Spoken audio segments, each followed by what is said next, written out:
Bom dia a todos, que a paz de Jesus, que já está presente no ambiente, possa ser internalizada por cada um de nós e possamos nos beneficiar ao máximo, da paz que aqui existe, já após a preparação do ambiente, naturalmente, que já foi feita. Como é que estão todos? Estão bem? Dá para melhorar alguma coisa? Sempre há o que pode ser melhorado na nossa vida, com certeza. Só se estivermos muito desatentos para perceber que não tem algo que possa ser melhorado, Então, se está bom, vai ficar melhor. Tem alguma coisinha pegando, incomodando? Vamos entender essa coisinha, Qual o propósito dela? De repente tem um sentido aí educacional para a gente. Nos propor aprender alguma coisa e a gente só quer se livrar dessa coisinha. Mas, enquanto não for possível nos livrarmos dessa coisinha, desse probleminha, dessa situação, analisá-la, entendê-la, procurar ver a relação dela com a nossa maneira de pensar, de sentir, de agir, de reagir diante da vida.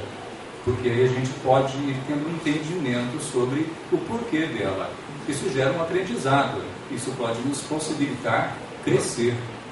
Pode ser qualquer coisa, pode ser uma dor no corpo, pode ser um problema familiar, na área profissional. Aconteceu, se tornou necessário para nós. Então, alguma mensagem está contida na experiência. A superação, o aprendizado é que nos torna cada vez melhores e cada vez mais libertos, Libertos do quê? Das nossas más tendências. Exatamente isso.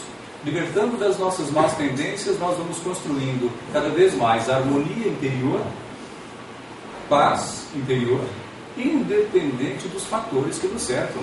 Independente. Este é o grande propósito da vida para nós. Por isso que a espiritualidade falou a Kardec: não é possível a felicidade plena aqui no solo do planeta Terra, mas cabe a cada um ser tão feliz quanto for possível. Então, uma felicidade relativa, Marcelo? É possível. É essa felicidade que a gente está buscando. Nada além disso, que já é muito bom. E a gente pode ver a pessoa, às vezes, numa cadeira de roda, manifestando muito mais felicidade, muito mais alegria, do que pessoas que estão, como nós, a maioria, perfeitamente bem, caminhando, correndo, pulando. Eu tenho amigos que vivem em cadeiras de roda, e há muito tempo, e alguns já desde o berço. E eles passam alegria. Eu não os vejo tristes, abatidos, deprimidos. Isso é apenas um exemplo para mostrar que não é a situação que nos faz infelizes. A felicidade ou infelicidade vai brotar sempre do nosso coração. É o que a gente aprende com a doutrina espírita. É as penas e recompensas. Lá no finalzinho do livro dos Espíritos, o livro Céu e Inferno trata muito bem desse assunto para nos mostrar que céu e inferno não tem lugares definidos ou determinados. Nós é que construímos essa condição internamente. Essa, com certeza, deve ser a nossa meta de todos os dias. De todos os dias. E nós estamos aqui hoje para falar um pouquinho sobre a humildade como um fator terapêutico para contribuir nesse sentido. É uma contribuição. O que cada expositor, cada palestrante fala a cada semana aqui é uma contribuição, é uma doação de si, utilizando aquilo, todo o conhecimento que chega até nós, chegou até nós. A gente não está gerando um conhecimento novo. Estamos partilhando, compartilhando, é um termo hoje muito usado em função da internet. É compartilhar. Fazer isso é bom para nós, nos sentimos melhores e isso faz parte da nossa meta da felicidade pessoal relativa de cada dia. Vocês já pensaram na humildade como fator terapêutico? É possível? A gente já ouviu falar de tantas formas de terapia, não tem?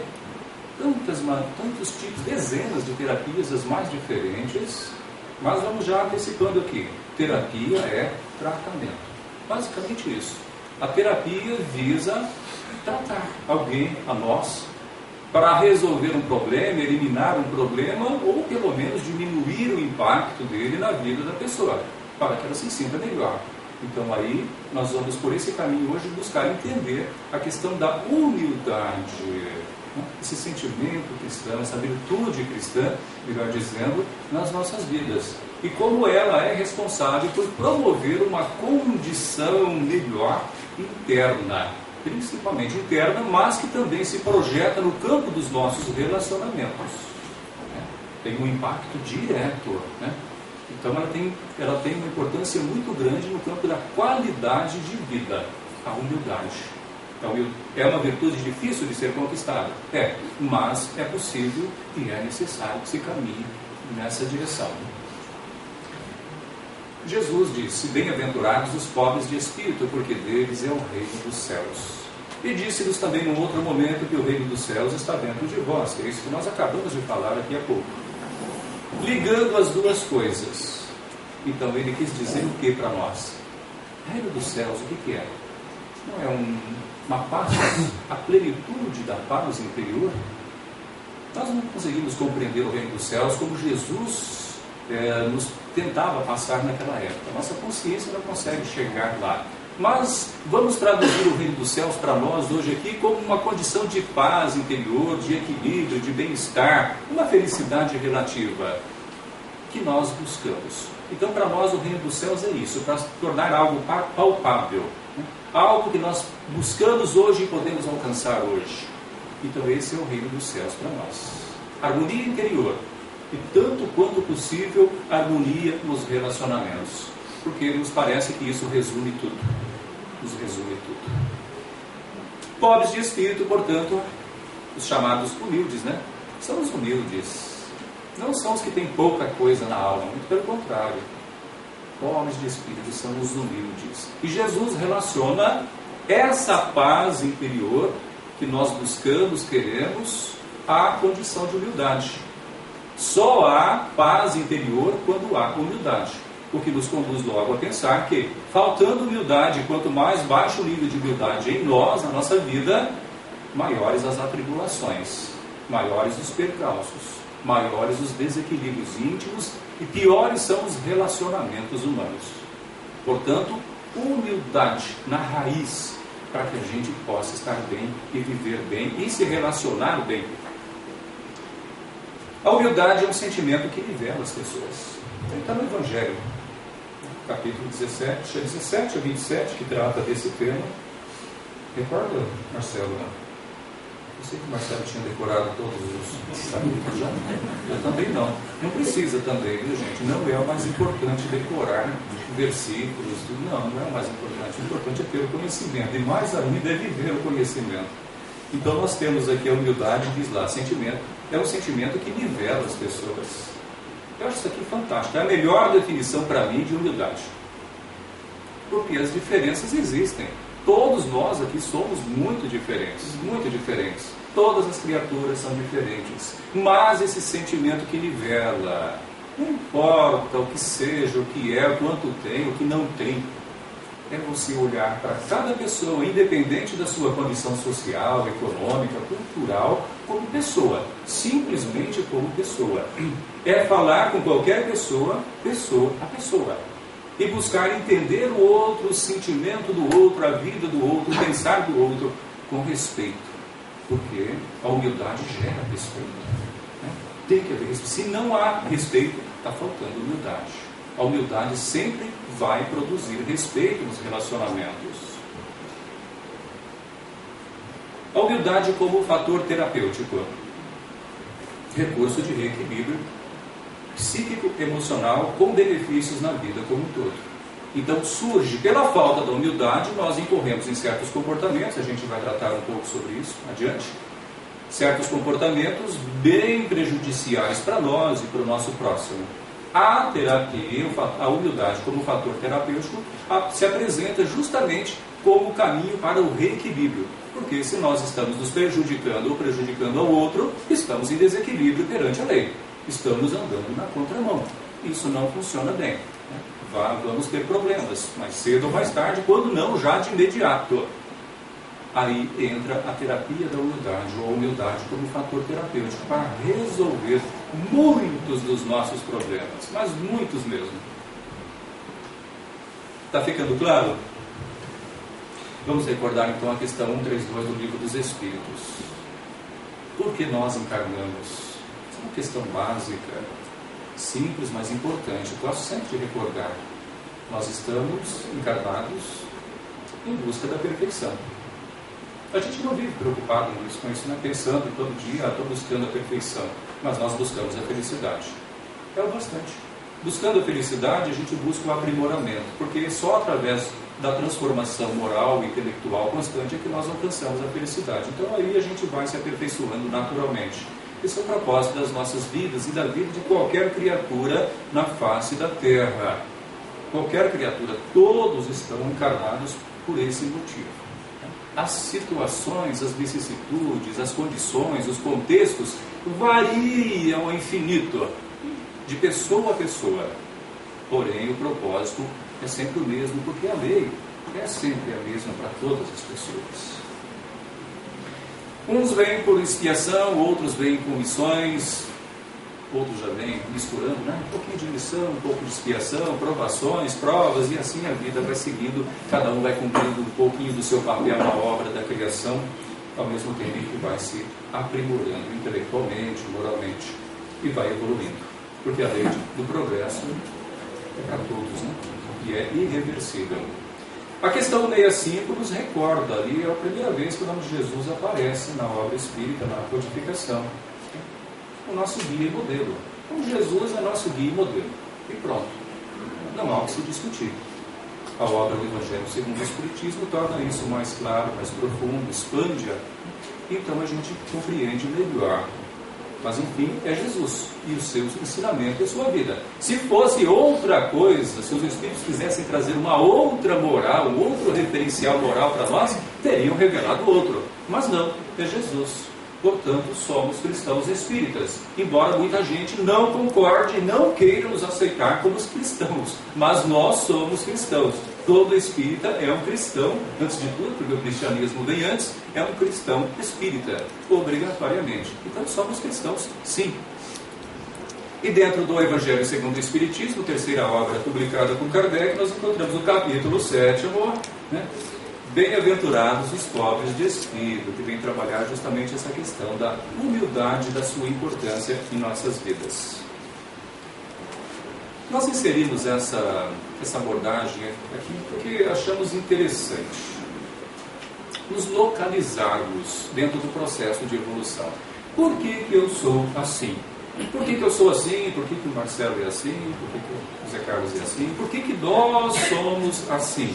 Ora calmos, ora irritadiços, ora estamos animados, ora estamos abatidos, ora estamos alegres, né? Ora já nos deixamos envolver por uma certa tristeza e nem sabemos por que a tristeza apareceu, mas tem algum motivo. Às vezes é uma coisinha boba que aconteceu, uma palavrinha que ouvimos, né? Uma lembrança que veio à memória, estimulada por uma imagem, por alguém, nos entristece, nos abate ou nos alegra, desperta uma coisa boa também. Ora somos amáveis, ora somos indiferentes, ora somos brandos, né? Suaves, educados, cheios de gentilezas. Outras horas nós já tendemos a ser rudes. Isso não é o ser humano em geral? É a humanidade. A gente se educa, né? Principalmente na vida em sociedade, a gente procura se educar tanto que às vezes parece que a gente é uma pessoa assim, serena, educada 24 horas por dia. E não é bem assim, né? Nossa realidade interior, a gente sabe, cada um sabe das suas lutas íntimas. Bom, mas por que somos assim? Vamos considerar que nós partimos de um estado natural. O que é esse estado natural? É o nosso estado primitivo, são as nossas experiências anteriores, milhares e milhares de anos, na Terra ou em outros planetas, não importa, mas nós passamos por essas fases. As fases anteriores, os reinos anteriores, onde fomos assimilando experiências e nos construindo internamente a partir dessas experiências. Isso está no livro dos Espíritos, quando fala sobre os 3 reinos. Passamos pelo mineral, vegetal, animal, e estamos hoje no campo dos racionais. Mas esse estado natural deixou uma herança dentro de nós. Nós carregamos uma herança de toda essa experiência. Esse é o que nós vamos chamar aqui de estado natural. Primitivo, ignorante, no sentido de falta de conhecimento, materializado, porque vivemos a matéria, vivemos as sensações, as necessidades, e é isso simplesmente o viver de cada dia. E a rudeza, o estado rude, Não vamos colocar como defeito, não, tá? Nada disso é defeito. É um estado natural, é a condição natural da criatura. Porém, nós estamos destinados à perfeição. Estamos destinados a nos unirmos com o nosso Criador, o estado 3, observem ele agora, um estado superior, a criatura espiritualizada, una com Deus. Portanto, a lei já foi toda internalizada, ela já não tem dúvidas, já não tem conflitos. O estado natural também não há conflitos íntimos, há conflitos e lutas externas, no sentido do embate, com outras espécies, com a natureza. Nesse sentido é que há conflitos e lutas externas. O espírito na condição superior também não tem conflitos, porque ele já se integrou a Deus, então ele vive num estado de paz. Agora a nossa condição, ela ficou errada, ali apareceu onde é o 1, ali do meio é 2, tá? O estado de transição, que é o nosso momento atual. É a nossa condição. Ela mescla um tanto da nossa condição natural que nós ainda trazemos conosco, dessa criatura ainda hoje, meio egoísta, orgulhosa. E tudo isso era quase que uma virtude numa condição primitiva. Era necessário, a luta pela sobrevivência. Porém, hoje já não é tão interessante. Hoje nós precisamos nos despojar de tudo isso e alcançarmos a condição superior de iluminação, de espiritualização. Aí surgem o quê? Os conflitos e lutas íntimas. Conflitamos com o outro? Mas no mundo ainda as pessoas estão brigando, claro, isso é resquício ainda dessa condição natural, que era natural, mas hoje já não é mais, porque hoje já se espera alguma coisa a mais de nós nesse sentido. Está claro isso, gente? Essa nossa condição é importante, é muito importante, até para que a gente não conceba essa coisa do egoísmo, Puxa, mas que defeito, me sinto tão egoísta. É a condição natural. Em relação ao tema de hoje, humildade. Nós conquistamos já um certo nível de humildade, mas não estamos lá no topo. Ora somos humildes em alguma coisa, ora somos humildes em outra, de repente parece que a humildade vai lá embaixo e a gente se torna uma pessoa arrogante. Então, quanto mais sobe a humildade, mais desce a suscetibilidade. Quanto mais desce a humildade, mais sobe a suscetibilidade, a afetação. E aí nós nos desequilibramos, nos perturbamos.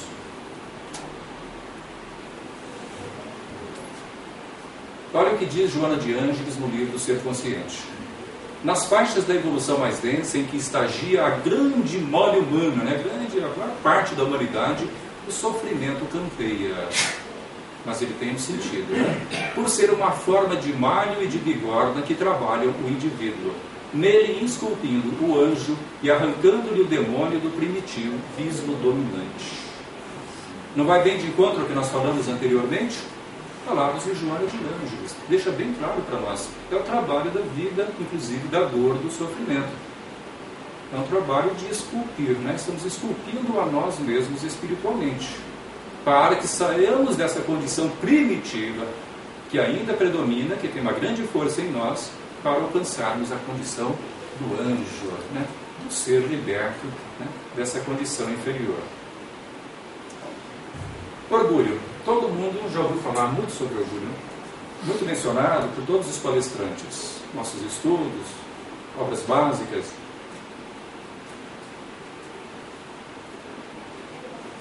Aprendemos com alguns colegas que o orgulho, na verdade, ele não existe. O que existe realmente é só a virtude. A humildade é uma coisa real. Quando nós somos criados com a sementinha da humildade, mas não com a sementinha do orgulho. Não existe isso. O orgulho é a condição natural. Só isso. Claro, não existe. Então, nessa condição natural, a criatura se manifesta de forma rude, egoísta, porque é a condição natural. À medida em que ela avança, ela vai desenvolvendo a semente que existe. E o que existe é a semente das virtudes, da humildade, do amor, da renúncia. Isso sim existe, isso sim é real. Mas, enfim, para nosso entendimento, para nossos estudos, vamos estudar aqui o que nos traz a codificação no Evangelho, capítulo 19, onde se nos diz que o orgulho vos induz a julgardes mais do que sois. a não aceitar uma comparação que vos possa rebaixar, e a vos considerardes, ao contrário, tão acima de vossos irmãos, quer em posição, quer mesmo em vantagens pessoais, que o menor paralelo vos irrita e aborrece. E aí, o que fazemos? Nos entregamos à cólera, à explosividade, à agressão, à agressividade, que ainda é resquício, porque o orgulho é resquício da nossa condição natural. Então a gente acaba apelando quando deveria, na verdade, e devemos, essa é a nossa proposta, conquistar a humildade. Aproveitar a experiência para conquistar a humildade. Estamos irritando, estamos incomodando, você sente que nós somos provocados, gente. Nós somos provocados diariamente na nossa vida. Mas essa provocação pode vir do marido, da esposa, dos filhos, do colega, de irmãos. Sim, vem provocação, colega de trabalho. E até entidades espirituais os envolvem. Isso é muito constante. Eu verifico isso no meu dia a dia, constantemente. Você está bem perceptivo, você percebe que estão usando para poder tocar nos seus pontos frágeis. E te tornar impaciente, irritadiço, nervoso. E fazer com que a gente fique o quê? Estagnado. Não vamos retroceder, mas ficamos estagnados, depois ficamos com mal-estar. Então isso abre a nossa mente para os problemas da natureza psíquica e até o nosso organismo, porque nos predispõe também. Cria um campo energético baixo, de uma vibração baixa no nosso organismo, porque a nossa mente controla tudo e ela manda os impulsos para todas as células do nosso organismo e, portanto, nós criamos num lugar ou outro do nosso corpo uma predisposição energética baixa favorável para o desenvolvimento dos micro-organismos que vêm fazer a festa no nosso corpo, causar sérios problemas de saúde. Assim que surgem nossos problemas de saúde. Baixa nossas resistências imunológicas e a doença se desenvolve. E tudo isso, e o orgulho tem um papel muito importante, assim como a humildade nos vai conduzir à solução de muitos dos nossos problemas. Bom, recordo-se da experiência de André Luiz, que ele partilhou humildemente conosco. André Luiz, que fora médico na Terra, não teve lá um bom aproveitamento da encarnação, acabou desencarnando muito antes do que deveria, poderia viver muito mais, ter vivido muito melhor, ter beneficiado muito mais pessoas. E em função de tudo isso, ele acabou desencarnando, precipitando a sua morte. Se viu uma situação complicadíssima, como vemos no livro Nosso Lar, logo no início, primeiro capítulo, dos planos inferiores que ainda são superiores, ainda estão para cima, em relação a nós, o plano umbralino. Mas planos de muito sofrimento, onde ele necessitou passar. Então houve a necessidade, a purgação, vamos dizer assim, nas regiões umbralinas, por muitos e muitos anos. E se não houvesse sofrimento nenhum, será que haveria mudança, gente? Será que a gente se corrigiria? Então essa experiência dolorosa, assim como as experiências dolorosas que a gente passa em nossa vida, todas elas têm essa função também, de mostrar, olha, não é bom agir dessa maneira, porque tem essa consequência, nos convidando a ter uma conduta diferente. Se não houvesse uma, entre aspas, uma punição, não há, a impunidade faz com que a criatura se mantenha num estágio inferior. Essa é a maior punição para aqueles que a gente julga que são impunes na nossa sociedade, Essa é a maior punição, porque no futuro, não na Terra, encarnados, mas lá no outro plano de vida, eles vão lamentar que não tenham sido punidos exemplarmente, porque ficaram retardados no processo de evolução. Essa vai ser a pior das punições, porque vão ver que perderam a encarnação, ou se complicaram muito na encarnação por força da impunidade e por terem feito de tudo para se tornarem impunes. É muito sério isso. Então é melhor a punição já, é melhor a dor já, a consequência já. O André Luiz falando sobre a sua situação, e lá certo dia, depois de recorrido na colônia espiritual Nosso Lar, ele recebe a visita do Clarencio, benfeitor dele, e do médico Henrique de Luna, que passam lá a observá-lo, a auscultá-lo profundamente para ver a situação dele e ver por que ele estava naquela condição. Desencarnou, problemas na área intestinal, inclusive com câncer, né? Tem já ouvido, recordam-se essa situação dele. E foi taxado de suicida no mundo espiritual, com o que ele não concordou. Mas depois ele acabou se dobrando as evidências de que, de fato, ele precipitou a morte dele e, portanto, ele foi considerado um suicida. Mas o médico Henrique de Luna diz para ele isso que importa para nós, que o problema de saúde dele foi muito agravado em função da ausência de princípios de fraternidade. Faltou um sentimento fraterno, né? Ver todos como irmãos, como iguais, e trabalhar e atender a cada um, né, como igual a ele. Falta de temperança, falta de equilíbrio, né, emocional, no trato, comportamento exasperado e sombrio, né?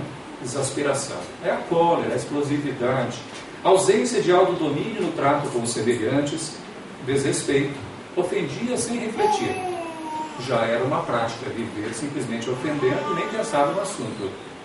Também complicou, logicamente, alguns outros comportamentos, como o excesso de alimentação, bebidas alcoólicas, e inclusive a sífilis, né? Que tudo deixa claro que ele não herdou a sífilis por uma herança genética, mas ele adquiriu a sífilis por leviandades no campo da sexualidade. Isso tudo, então, criou todo um panorama, todo um quadro, né? Referente a ele, nada bom, sombrio.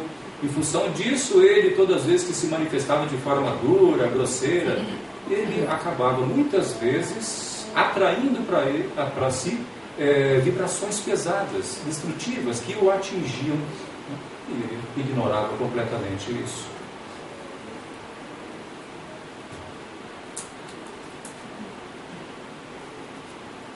Isso diz respeito a nós, né, gente? Todos nós, a nosso ser, diz respeito à minha vida. Eu, quando comecei na doutrina espírita, me recordo bem,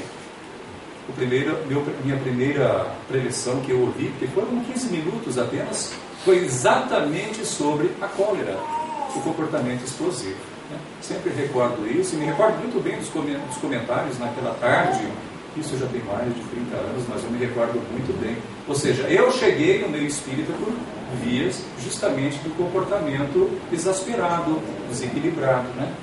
Na minha juventude ainda.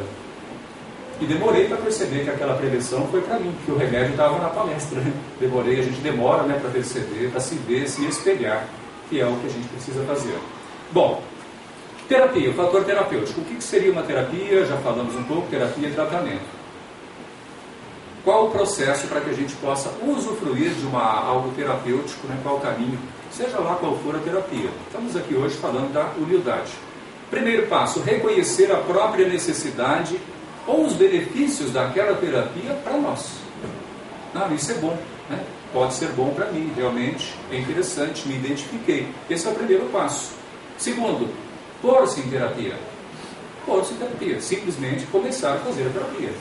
No caso aqui é a humildade, vamos aplicar, né? Nós vamos dar algumas sugestões mais à frente. E terceiro passo, comprometer-se. Mas como assim? Eu já não estou em terapia? Comprometer-se é um pouco além disso. Comprometer-se é você assumir os compromissos realmente de fazer aquilo que é necessário para alcançar os resultados. Muita gente não chega nessa etapa. Em qualquer terapia, muita gente abandona. Não quer fazer o esforço, não quer mudar a rotina de vida. Porque a rotina é poderosa. E a gente quer ficar na rotina. E a rotina não exige um esforço maior. A gente já está habituado àquilo. Mas para se curar é preciso alterar a rotina e adotar novos hábitos. E comprometer-se significa, é uma definição que eu li em algum lugar e eu adorei, fazer o que for necessário até alcançar o objetivo. Isso é comprometimento. Aí vem o resultado. Fora isso, nós teremos a frustração. Tenta, para, começa de novo, para, e assim vai. Isso é típico dos espíritos encarnados na Terra. Né? Uma fé, uma força, uma coragem, uma vontade muito vacilante. Ora vai, ora vem. Traz muito sofrimento isso. Mas enfim, nós temos muito disso ainda. Há que se trabalhar através do comprometimento. Mesmo que seja pequenas coisas, pequenos hábitos. Aí o espírito vai se educando, se habituando e tornando uma forma de viver, uma filosofia de vida, encarar cada projeto, cada objetivo e levar até o fim. Palavras de Joana de Ângeles, o livro Ser Consciente, para nos ilustrar aí. Toda terapia liberativa, liberar daquilo que nos prejudica, deve ter como recurso de auxílio a renovação moral do paciente. Sua reeducação através das disciplinas espirituais da oração, da meditação, da ação caridosa e de outros. Então, estamos falando da conquista da humildade como fator terapêutico. Aqui ela está nos dando algumas dicas muito interessantes.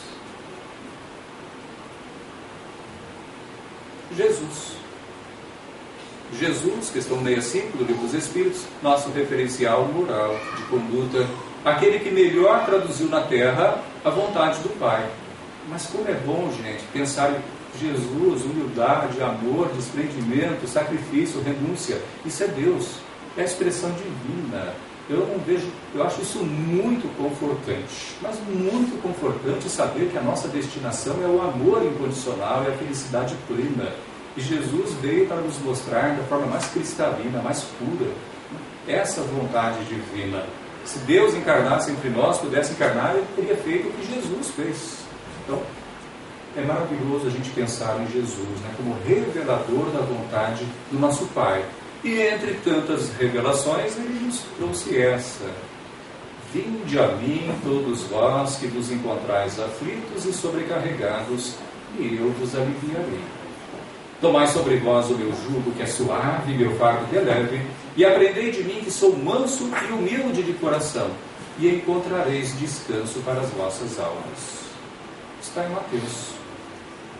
Manso e humilde de coração. Na mansidão, na vivência da humildade, encontraremos o descanso. Falamos agora há pouco sobre humildade, suscetibilidade, afetação. Essa é a relação que está aí, exatamente aí. Cultivando-se a mansidão e a humildade, teremos o descanso da alma. O que é o descanso da alma? Paz. Simplesmente paz. Equilíbrio interior, bem-estar da alma. É isso. Então está diretamente vinculado.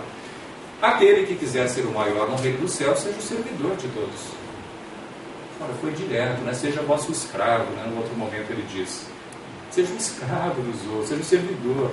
Isso era uma afronta, né, para muitos naquela época, né? Provavelmente para nós. A gente não sabe qual era a nossa condição naquela época de Jesus, quais eram os nossos valores, quais eram os nossos compromissos, né? Quais eram as nossas ideias. Mas olha, seja o servidor de todos, seja o escravo do outro, até porque havia escravidão na época, né? E havia escravidão no Império Romano. Então, era um termo muito claro, né? Muito objetivo, e que eles tinham um conhecimento muito claro sobre o significado dele. Seja o vosso escravo, seja o escravo de todos. Ou seja, nascemos para servir. De repente, a gente pensa, puxa, mas eu vou ser um escravo de todos? Eu vou servir a todos? Sim, é isso. Quando nós estamos trabalhando, nós estamos fazendo o quê? Nós não estamos sendo escravos de quem vem, de quem precisa do nosso serviço, do nosso trabalho? Estamos, já é uma condição natural de escravidão, não escravidão no sentido que a gente conhece, mas escravidão no sentido de ser um servidor daquela pessoa. O trabalho profissional é uma forma de servir. Estamos recebendo dinheiro? Sim, mas é uma forma de serviço também. Se feito com humildade, com amor, nós estamos servindo. Não só uma necessidade, mas estamos servindo uma pessoa. É a relação pessoa a pessoa. Qualquer pessoa e todas as pessoas que a gente queira servir através do nosso trabalho profissional, que consome as melhores horas da nossa vida. Então nós podemos servir aí. Então não é uma coisa do outro mundo. É como eu estou trabalhando, como eu estou servindo as pessoas que precisam de mim. Porque a gente fica afetado, incomodado quando é mal servido, né? Vê as reportagens de televisão. O que o povo reclama não é brincadeira, mas reclama de tudo.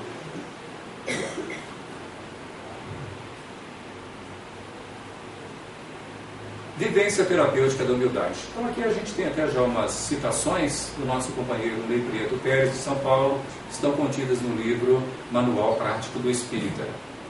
É a parte prática mesmo, é o dia a dia. Algumas sugestões para a gente fazer uma reflexão, tentar se espelhar, tá? A gente busca se espelhar no conhecimento para se entender, se perceber. Vivência terapêutica da humildade, estando atentos quando estivermos nos dando muito valor pelo que possuímos, pela posição social, pelo cargo, né, pelo conhecimento, pela cultura. A gente fala, mas eu vivo bem, não me preocupo, não sobe a minha cabeça, a minha condição, meus diplomas, minha riqueza, a minha família, meu sobrenome. Né? Mas a pessoa tem uma vaidade pelo sobrenome, assim, é uma coisa maluca, isso é muito comum. Daí derivam as exaltações. Isso que é interessante observar. As exaltações, os melindres, as queixas. Né? Estamos queixando, queixas sistemáticas, indiferença. Na verdade, é uma manifestação dessa condição. É uma condição, é inconsciente o processo. É inconsciente. Então não vamos ficar também com um sentimento de culpa, né? Não, é uma condição nossa. Em que isso está me afetando? O que eu posso aprender com isso? Tá? Sem sentimento de culpa, sem autopunição, isso não funciona terapeuticamente nunca. Pelo contrário, isso tem resultado inverso. O trabalho nosso é do autoconhecimento e o trabalho sobre a nossa natureza e pronto. Aceitando com respeito e igualdade opiniões, ideias, pensamentos que contrariam as nossas convicções. Aceitar com respeito e igualdade, mesmo quando fere, né, bem contrário à nossa maneira de pensar. E o que não falta é gente que pensa diferente de nós. Em muitos sentidos. Pessoas diferentes de nós. Aceitar com respeito, igualdade. Outro dia eu atendi 2 rapazes religiosos, né, de outro segmento cristão. Sempre ouço, sempre dou atenção, troco ideias, sempre falo das minhas convicções religiosas, sempre. A gente sempre fala, eles logo percebem pelo falar da gente que a gente tem uma veia religiosa já mais desenvolvida, então acaba surgindo e eu falo abertamente, troco ideias. Aí troquei ideias com 2 rapazes, e vai, e vi que eles queriam me convencer, né, Aí chegou um momento que eu falei, olha, seja feliz com a tua fé, eu sou feliz com a minha. Eles até deram risada, eu ri também, porque a gente estava num clima bem gostoso, bem amigável, né? Mas chega um momento que não tem como conciliar. Mas a gente pode dialogar numa boa, a gente pode conviver numa boa, num ambiente de trabalho, em qualquer ambiente. E isso é importante, isso é ser fraterno. Fazendo isso já está muito bom. Porque a gente sai na rua e convive com tanta gente, e eu não vejo ninguém com crachá religioso. Alguns até às vezes têm uma roupa que pode identificar com alguma coisa, né? Uma maneira de vestir, mas ninguém carrega crachá aí, né? Para mostrar, eu sou isso, aquilo, eu sou tal religião. Não seria nem por muito conveniente isso. O importante é até para facilitar a fraternização. Ouvindo com paciência e atenção quando formos criticados, evitando revidar. Dia a dia nosso, né? É arroz com feijão. Evitando menosprezar, por maiores que sejam as razões a nosso favor.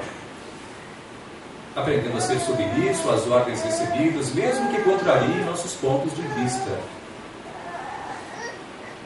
Resistindo a impulsos de insubordinação e ódio, quando formos injustiçados, caluniados, humilhados, menosprezados, ofendidos. Mesmo quando nós sofremos algum prejuízo. Não é se resignar e aceitar tudo, né?